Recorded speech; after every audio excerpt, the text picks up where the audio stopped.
डूम भाट के गीत दास नहीं सुनाता, उस परमात्मा का दिया हुआ ज्ञान आपके रूबरू और सभी सदग्रंथों से मेल करके आपके समक्ष प्रमाणित करता हूं। और फिर आपको कुछ दिनों के बाद कति संशय नहीं रहेगी। प्रारंभ में तो संशय होती ही होती है, इन संशयों में ही आप सुनते ही रहिए इस ज्ञान को। इन्हीं से, इस सुनने से, इस सत्संग के सुनने से आपके संशय नाश हो जाएंगे, बिल्कुल संशय नहीं रहेगा। तो कहने का भाव ये दास का है कि पहले हमारा कोई मजहब नहीं था, अब ये इतने धर्म बन गए।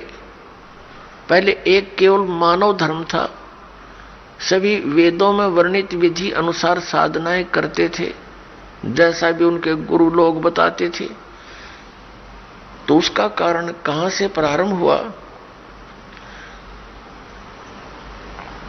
जब हम यहां महादुखी हुए, किसी का पुत्र मर रहा है, किसी की पुत्री विधवा हो गई है, किसी के माता पिता दोनों ही मर जाते हैं 10-10 वर्ष 12 वर्ष के बच्चों को छोड़कर, और किसी माता पिता के सामने ही पूरा परिवार नाश को प्राप्त हो जाता है।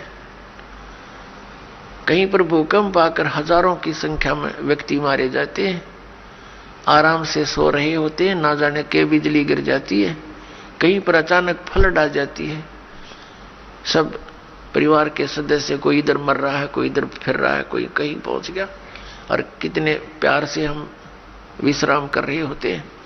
तो ऐसे गंदे लोक में आकर हम शेष बचे हुए ये सोचते हैं कि हमारे ऊपर ये आपदाएं नहीं आएंगी। ये भूल है आपकी।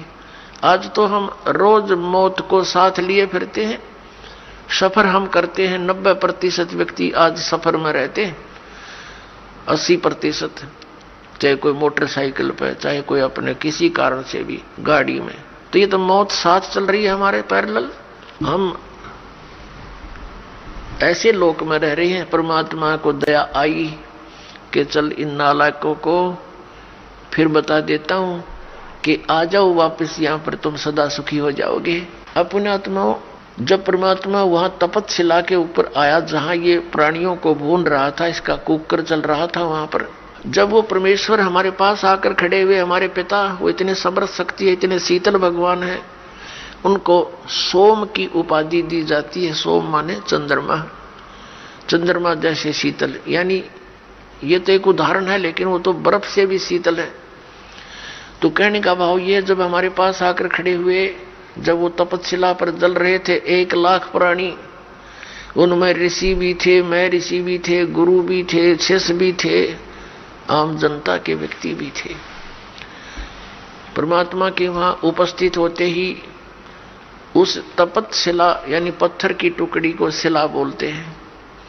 एक तई के, बहुत बड़ी तई के समान है। बाकी सूक्ष्म शरीर जो होता है वो ज्यादा बड़ा नहीं होता, अपने अंगूठे के साइज का रह जाता है, आकार ज्यों का त्यों रहता है। जिस भी शरीर से आप निकल कर गए हो, जब तक आपको दूसरे शरीर में नहीं डाल देता, नहीं आपका दूसरा शरीर नहीं मिलता, तब तक आपका वैसा ही शरीर रहेगा। चाहे आप पितर रूप में रहो, चाहे भूत रूप में रहो, या वैसे भटकते रहो कहीं पर, या स्वर्ग आदि में रहोगे। स्वर्ग के अंदर जाने के बाद फिर आपको नए सिरे से शरीर मिलता है, वहां अलग से शरीर फिर आपका बहुत लंबा चौड़ा और बड़ा बन जाता है।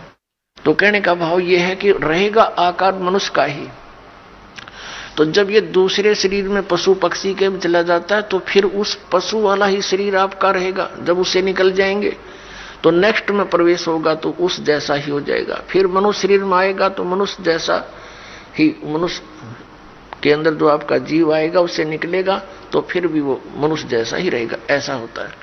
तो इसको ये बहुत थोड़े ही स्थान पर लाखों की संख्या में बैठ सकते हैं।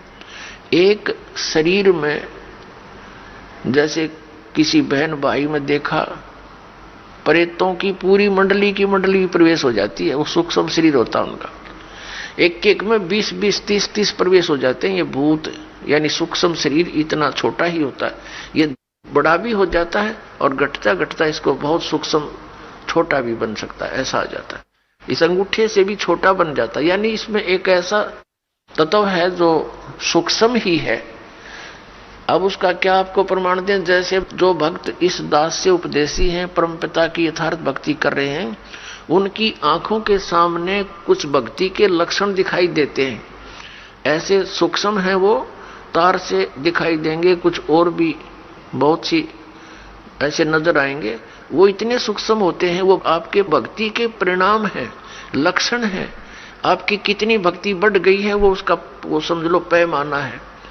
और वो इतना सूक्ष्म है कि आप जैसे बस में बैठे हो या गाड़ी में बैठे हो अपनी कार में, और शीशा बंद हो, उस ग्लास से देख रहे हो तो शीशे के बाहर भी दिखेगा आपको, यानी शीशे को भी पार कर जाता है। और अंदर देखोगे तो यहाँ निकट से निकट भी बहुत छोटा भी हो जाता है। तो इस टाइप का सूक्ष्म शरीर होता है, जो यहाँ की दूरबीन सूक्ष्मदर्शी या फोटो कैमरे में नहीं आ सकता। वो सूक्ष्म ऐसा होता है शरीर। तो पुण्यात्माओं, कई भक्त, कई बहन भाई चिंतित हो जाते हैं।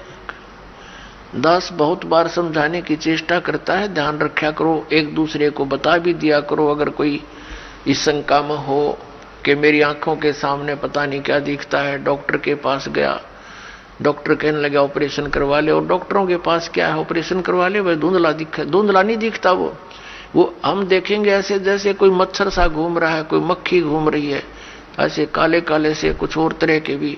वो तो जैसी जिसकी भक्ति बढ़ती चली जाएगी, वो आपकी भक्ति का पैमाना जैसा अंजन आंजिए चश्मों में दिखंत, जैसी भक्ति करेगा तेरी आंखों के सामने आपको अपनी भक्ति की कमाई दिखने लग जाएगी। ये आपका एक वो होगा, भक्ति का पैमाना होगा। आपका बैंक बैलेंस समझ लो आप देख रहे हो सामने। तो वो घबरा जाते हैं, हमारे पास भी प्रार्थना करते हैं, जी ऐसा पता नहीं आंखों में क्या हो गया, मुझे तो चिंता बनी हुई है, ऐसे देखते हैं पता नहीं क्या दिखाई देता है, सोचते हैं ना देखूं फिर भी दिख जाता है। फिर उनको समझाते हैं कि ये आपकी भक्ति की कमाई दिखाई दे रही है, ये नहीं है तो आपका माइनस आपकी भक्ति, फिर भक्ति चली नहीं आपकी। इससे आपकी भक्ति संग्रह होगा, वो धन वो दिखाई दे रहा आपको, बाहर है वो अंदर दिखता है, उसका रिफ्लेक्शन बाहर आपको, तो संतुष्ट होते हैं। तो पुण्यात्माओं, ये वो भक्ति है कि आपको आपके समक्ष दिखाई दे रही होती है, तो घबराना नहीं होता। तो प्रसंग ये आता है कि वहां तपतशिला के ऊपर फिर वो उनको भून रहे थे, परमात्मा आकर खड़े हो गए। वो तपतशिला तो ज्यों की तो गर्म है, बहुत ज्यादा उसका जो है टेम्परेचर है, तापमान है, लेकिन परमात्मा के वहां पहुंचते ही वो उसकी जो आंच है, उसकी आंच जो है उन तपतशिला पर पड़े हुए गिरे हुए उन प्राणियों को प्रभावित नहीं कर रही थी। तो जैसे आपके सिर में दर्द होते है तो आपका बोलने भी दिल ना करे, चाहे कितना प्यारा व्यक्ति बैठा हो, और जब वो दर्द ठीक हो जाए खूब बतलाओ घंटों तक, तो ऐसे उनकी वो पीड़ा खत्म होगी तो सब बैठ गए ऐसे। और देखा, उन्हें सोचा भगवान आ गया, और कहा हे भगवान, उन्हें सोचा तो ये था कि यहाँ भगवान आ गया, और वो आ गया रियल भगवान, रियल गॉड आ गया वहां पर। उसने कहा, सब प्राणियों ने पूछा हे परमात्मा, हम अब यहाँ कौन से कर्म का दंड भोग रहे हैं?